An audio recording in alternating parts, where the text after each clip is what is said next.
आज के इस लेक्चर में हम बात करने वाले हैं प्रीवियस ईयर क्वेश्चंस के जो फ्रिक्शन के मोस्ट इंपॉर्टेंट टाइप के क्वेश्चंस पूछे जा चुके हैं ना बॉस, ठीक है। उनके सारे कंसेप्ट यहाँ पे डिस्कस करने वाले हैं। वो काफी अच्छे कंसेप्ट माने जाते हैं क्योंकि कहीं ना कहीं वो कंसेप्ट वाइज भी अच्छे हैं और उनका जो प्रोसेस है वो उनको इंपॉर्टेंट बना देता है, ठीक है। So here we go. So question में क्लियर बोला है, अगर आप ध्यान से देखेंगे, देखो भाई इस क्वेश्चन का वैसे तो रिजल्ट याद रखा जा सकता है, मतलब इसका डायरेक्ट अगर हम फॉर्मूला यूज करेंगे तब भी हो जाएगा। पुशिंग और पुलिंग वाली सिचुएशन अगर आपको याद हो तो वो भी हम यहाँ कर सकते हैं, बट हम यहाँ पे एफबीडी के अकॉर्डिंग ही जाएंगे जिससे आपका कंसेप्ट जल्दी से यहाँ पे रिवाइव हो जाए, ठीक है जी। सो यहाँ पे there is a block capped on a horizontal surface, so no problem. ये ब्लॉक रखा हुआ है सर, बिल्कुल रखा हुआ है सर, और इस पे फोर्स एक्ट कर रहा है सर, कितने एंगल पे? दैट इज 60 डिग्री एंगल पे, ठीक है। और ये एक रफ सरफेस है तो यहाँ पे जो फ्रिक्शन कोएफिशिएंट दे रखा है दैट इज 2/√3 और इसका जो मास दे रखा है दैट इज √3, यही होना चाहिए।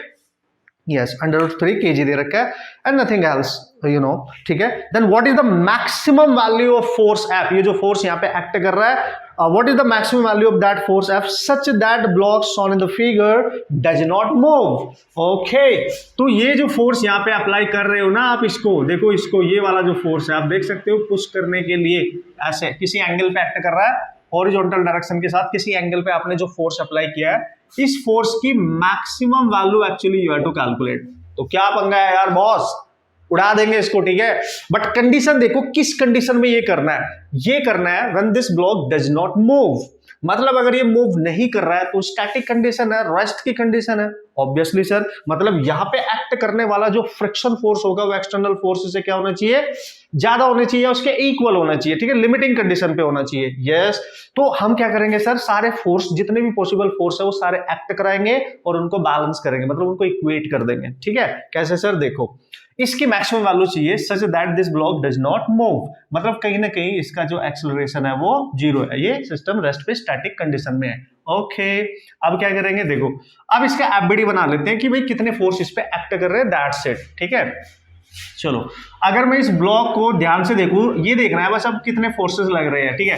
पहले ये फोर्स है, चूंकि ये किसी एंगल पे लग रहा है तो उसके दो कंपोनेंट बनेंगे, तो जिसके साथ ये एंगल बना रहा है एक कंपोनेंट तो बैक अंदर को डायरेक्शन है तो अंदर को जाएगा F cos 60, ऑब्वियस है, ठीक है, ये आप समझ गए होंगे अब। और दूसरा कंपोनेंट, एक कंपोनेंट ऐसे बना, एक कंपोनेंट ये वाला बनेगा, तो एक कंपोनेंट ऊपर से एक्ट करेगा, ठीक है सर, F sin of 60, बिल्कुल। और क्या फोर्स हो सकता है सर? अब देखो ये वाला जो फोर्स है ना, ये वाला, इसका जो नॉर्मल रिएक्शन होगा, जो ग्राउंड इसको देगी, ग्राउंड का नॉर्मल रिएक्शन अप जाएगा और इसका इटसेल्फ वेट डाउन जाएगा, वेट तो डाउन ही जाएगा, ठीक है। तो देखो भाई, जो ब्लॉक है वो वाई डायरेक्शन में तो जाएगा नहीं, ठीक है, ऑब्वियसली वाई डायरेक्शन में तो जाएगा नहीं, ठीक है। तो ये वाला जो फोर्स है हॉरिजॉन्टल डायरेक्शन में एक्ट कर रहा है, मतलब ये फोर्स इसमें ड्राइविंग फोर्स का काम कर रहा है जो उसको चलाने की कोशिश करेगा। लेकिन ये बोला कि रेस्ट पे है, ये तो चलेगा नहीं, तो अगर ये फोर्स इसको आगे चलाने की कोशिश करेगा तो फ्रिक्शन ड्राइविंग फोर्स के अपोजिट इधर को एक्ट करेगा। आया यार? तो सबसे पहले we have to define the force जो उसको चलाने की कोशिश कर रहा है, द ड्राइविंग फोर्स, उसी के अगेंस्ट काम करता है फ्रिक्शन फोर्स, ऑब्वियसली। तो अगर ये फोर्स इधर है तो फ्रिक्शन इधर जाएगा, सारे फोर्स आ गए, एनीथिंग एल्स जो उसमें बचाओ सर, कुछ भी तो नहीं बचा है, और कोई फोर्स होता ही नहीं है। नॉर्मल एक्शन आ गया, वेट आ गया, फोर्स के कंपोनेंट्स आएंगे, फ्रिक्शन भी आ गया। अब उसने बोला ये नहीं चल रहा है, ये मूव नहीं कर रहा है, ठीक है भाई, बैलेंस कर दो। सबसे पहले करो अलोंग एक्स एक्सिस पे कितने फोर्स एक्ट कर रहे हैं, ठीक है।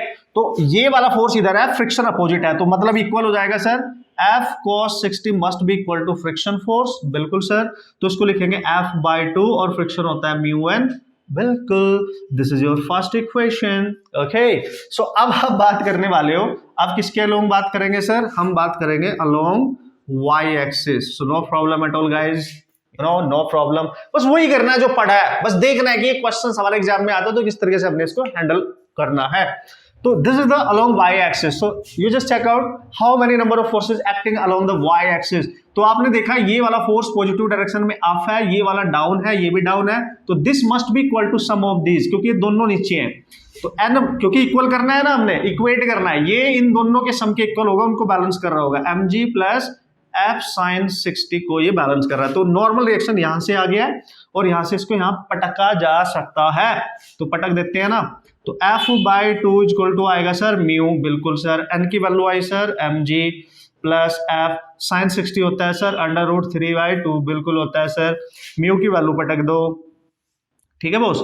म्यू आया था 2√3 दे रखा है आपको, ठीक है 1/2√3। तो m कितना है सर √3 है।